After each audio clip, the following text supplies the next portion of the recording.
बार कथा करते करते लोगों के प्रश्न आते हैं तो उन प्रश्नों में कई बार मैं ही उलझ जाता हूं कि ये कैसे, उत्तर क्या दूं। एक बार एक बालक ने प्रश्न किया, महाराज जी भागवत जी में आप कल कथा में सुना रहे थे कि अश्वत्थामा ने परीक्षित को मारने के लिए ब्रह्मास्त्र छोड़ा, तो अश्वत्थामा ने द्रौपदी के 5 पुत्रों को मार दिया।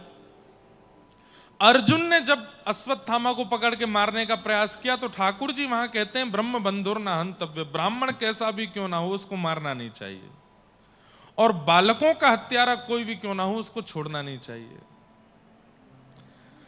ठाकुर जी ने कहा ब्राह्मण कैसा भी क्यों ना हो उसको मारना नहीं चाहिए। ठाकुर जी ने कहा, मैंने कहा हिरण्यकश्यप ब्राह्मण था, हिरण्यकशिपु ब्राह्मण था, क्यों मारा भगवान ने नृसिंह बन के।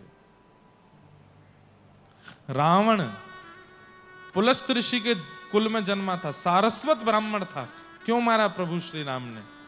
और जब कृष्णावतार में अर्जुन मार रहा है तो भगवान कह रहे हैं कि ब्रह्म बंधुर न हंतव्य।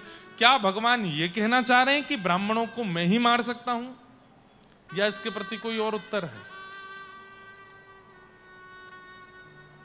बद्रीनाथ में कथा चल रही थी, फोन चलते नहीं वहां पे, मैं अपने गुरुदेव को फोन करूं फोन लगे नहीं, किससे पूछूं। और ये थोड़ा क्रिटिकल क्वेश्चन तो था। तो पहली बार, अनेक बार कथाओं में मैंने कहा था कि गीता सबका उत्तर देती है, पहली बार मैंने आजमाया। मैं रात्रि 12 बजे चिंता में, नींद नहीं आ रही थी मुझे कि इसका उत्तर कैसे दूं मैं।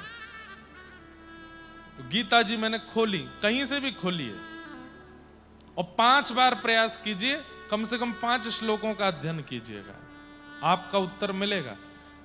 एक बार प्रयास किया, 2 बार प्रयास किया, तीसरी बार बड़ी प्रार्थना कर, हे ठाकुर जी इसका उत्तर दो, क्या है।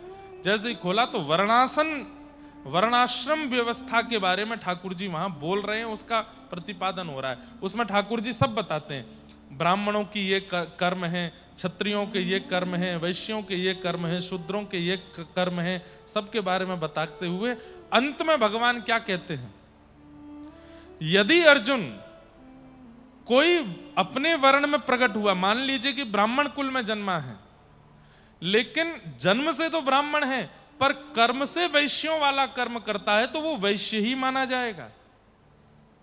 समझ में आई बात?